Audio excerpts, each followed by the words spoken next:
Hoy se cumple un año de que el secretario de Seguridad Pública y Protección Ciudadana, Alfonso Durazo, dio a conocer durante una conferencia matutina del presidente Andrés Manuel López Obrador un informe sobre el estado de la seguridad pública en México.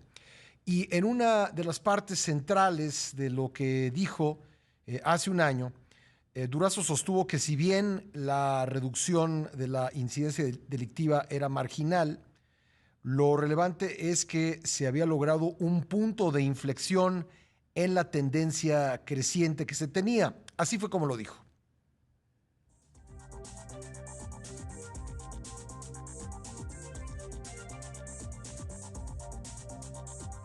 ¿Cómo ha evolucionado la percepción de inseguridad en su entidad? Y en la medición del primer trimestre hay un ligerísimo quiebre. Nada, absolutamente nada que presumir, pero nosotros nos planteamos desde el inicio del gobierno que en el primer año lograríamos un punto de inflexión en los primeros indicadores, los principales indicadores de la seguridad. Lo importante no es la dimensión del cambio, sino el quiebre en la tendencia de crecimiento de la percepción de inseguridad. En un año se ha materializado ese quiebre en la tendencia. Se lo pregunto a Ricardo Márquez Blas, especialista en seguridad. Ricardo, bienvenido al programa. Buenos días. Pascal, buenos días. Un gusto, como siempre, estar contigo y con tu auditorio. El tema no hay ni punto de inflexión, ni hay línea de contención, como se ha mencionado. Si comparamos los prácticamente 23 meses que lleva o que va a cumplir la actual administración con los 23 meses anteriores, el tema de los homicidios dolosos se ha incrementado en 11%. Más allá de las variaciones normales hacia arriba y hacia abajo que existen en los homicidios dolosos, que es el indicador más robusto para conocer la situación en la que se encuentra la situación pública, más allá de estas variaciones mensuales, cuando vemos, ampliamos la visión, cuando vemos el periodo, comparamos el periodo actual de gobierno con los últimos meses del anterior gobierno, tenemos un incremento de más del 11%, respecto de los niveles de violencia que de por sí ya eran altos. Recordemos también que en cada diagnóstico y prácticamente en cualquier documento oficial que se habla del tema de seguridad, el diagnóstico era que la actual administración había heredado una situación catastrófica e inaceptable en materia de seguridad pública. Con razón. Y de hecho, pues ahora sí. Estamos 10% peor de lo que estábamos de la administración. A ver, ahí estamos teniendo algunos problemas en el enlace que tenemos con Ricardo Márquez Blas, especialista en seguridad, en lo que retomamos la comunicación para poder escucharlo bien. Creo que siguiendo con la idea que planteaba Ricardo Márquez, que ya veníamos de una situación catastrófica, creo que eso nadie lo niega, pues el presidente Andrés Manuel López Obrador ganó en buena medida justamente con la promesa de pacificar, de serenar al país. Fue una de las razones por las que obtuvo un triunfo electoral tan amplio como el que tuvo. Ricardo, le decía yo a la audiencia que de hecho, con base en ese diagnóstico de situación catastrófica que se vivía en materia de seguridad en años anteriores, pues fue que el presidente obtuvo un contundente triunfo electoral.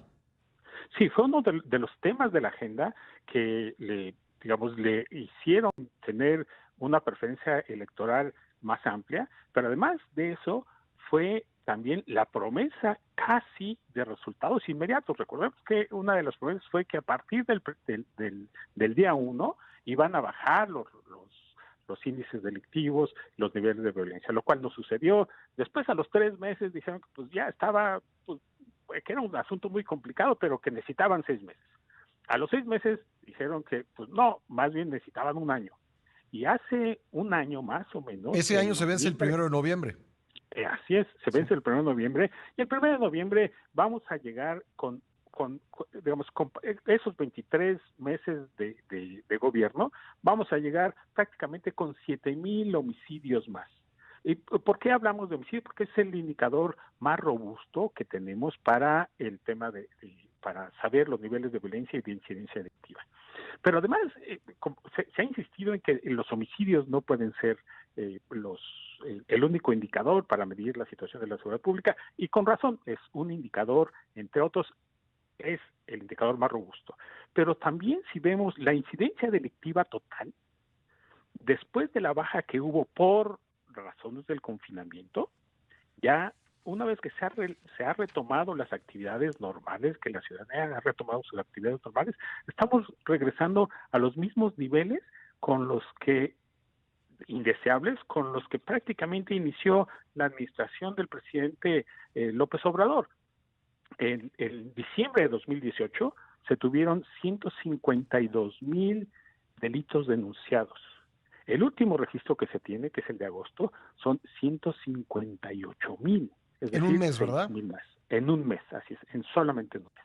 Es decir, si vemos los homicidios o si vemos la incidencia delictiva total, estamos peor que cuando inició la actual administración, y estamos peor que con las anteriores administraciones.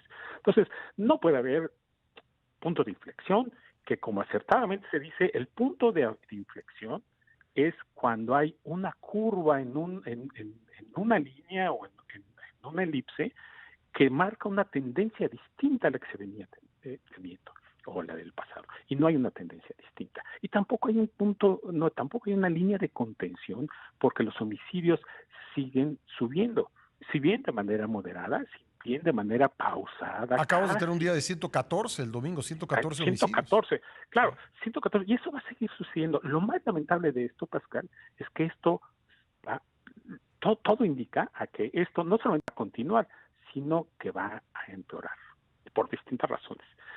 Una de ellas es la politización del tema de seguridad que se ha hecho y que se refleja en la suspensión o en la exclusión de las reuniones diarias de seguridad en el caso de Chihuahua. Sí. Ricardo, tengo que hacer una pausa obligada, pero me gustaría preguntarte un par de cosas más. ¿Puedes esperarnos un par de minutos? Claro, con gusto. Gracias, Ricardo. Regresamos con Ricardo Márquez Blas, especialista en seguridad. Vamos a una breve pausa. Volvemos. Le agradezco mucho a Ricardo Márquez Blas, especialista en seguridad, que me haya esperado en la línea telefónica para hablar sobre lo que ha sucedido en materia de seguridad en el país en el último año. Se está cumpliendo un año, decíamos al principio de la conversación, de que el secretario de Seguridad Pública y Protección Ciudadana, Alfonso Durazo, habló de un punto de inflexión en la tendencia de la inseguridad. Ricardo, me ha llamado mucho la atención, hablabas de lo que ha sucedido después de la pandemia, y creo que una de las cosas que son muy públicas como fenómeno delictivo es una generalización, una intensificación en las extorsiones a los automovilistas en las casetas de cobro del país, que ponen en riesgo a los automovilistas y le quitan un ingreso a quienes operan estas casetas, en muchos casos el propio gobierno. ¿Cómo ves este fenómeno? ¿Qué está pasando? Bueno, es algo claramente indebido que no debería de suceder. La autoridad tendría que tomar cartas en el asunto, primero porque no solamente se afectan los recursos gubernamentales, sino también hay autopistas que están concesionadas y que se afectan a privados. Sí. Y desde luego es un acto indebido que la autoridad tendría que hacer valer, en este caso la ley, para evitar que estas cosas sigan sucediendo. Y además debería indagar quiénes son los grupos, porque no son ciudadanos, digamos, cualquiera que aleatoriamente y que de buenas a primeras decide tomar una caseta, sino que son grupos organizados. Entonces debería también indagar quiénes son los grupos que toman estas casetas y sobre todo a dónde va a parar este dinero. Sí, y lo que me sorprende es el nivel que esto está creciendo. Hay algo ahí que nos hable de una reacción a ya muchos meses de confinamiento, o cuáles son, aparte de ese, para ti los principales fenómenos delictivos que estás viendo tú después del confinamiento. Bueno, después del confinamiento vamos a tener una no solamente recuperación de los niveles de incidencia delictiva anteriores, sino vamos a tener registros más altos en materia de incidencia delictiva. ¿Por qué? Porque hay una serie de incentivos perversos o de desincentivos que son perversos.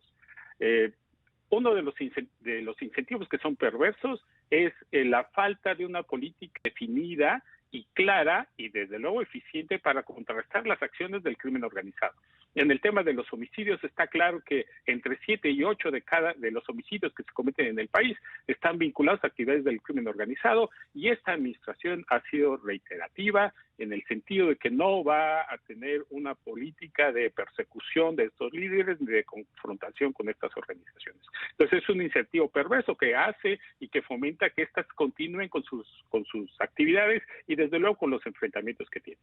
Y en el caso de quienes toman las casetas, es claro que hay también un incentivo perverso por falta de acción de la autoridad. Cuando la autoridad no decide aplicar o hacer valer las leyes, los reglamentos que existen en este país, hay un incentivo para que todos los demás lo hagan.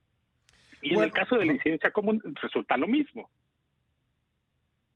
De acuerdo. Nos decías que hay una diferencia de 7,000 homicidios si comparamos los 23 meses, prácticamente 23 meses que lleva este gobierno con los 23 meses anteriores. ¿Qué es lo que estás viendo en ese terreno del homicidio doloso en cuanto a pues regiones del país que se han vuelto más violentas que antes y otros fenómenos asociados a esto?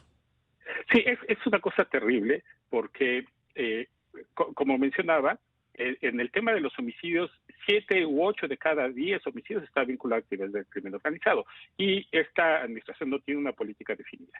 Y desde luego tenemos evidencias como los casos de Tijuana, en Baja California, o de Guanajuato, donde acciones que se presuponían exitosas, como la detención de el denominado Marro, pues francamente no han tenido ningún efecto en la disminución de la violencia. Entonces, lo que podemos prever es que aquellas plazas, aquellos lugares donde tradicionalmente ha prevalecido la violencia y que son los principales contribuyentes a los niveles de violencia que existen en el país, continúen, y los casos están claros: Guanajuato, Tijuana, Ciudad Juárez, Guadalajara, Colima, sobre todo aquellos que tienen no solamente rutas, sino puertos de acceso para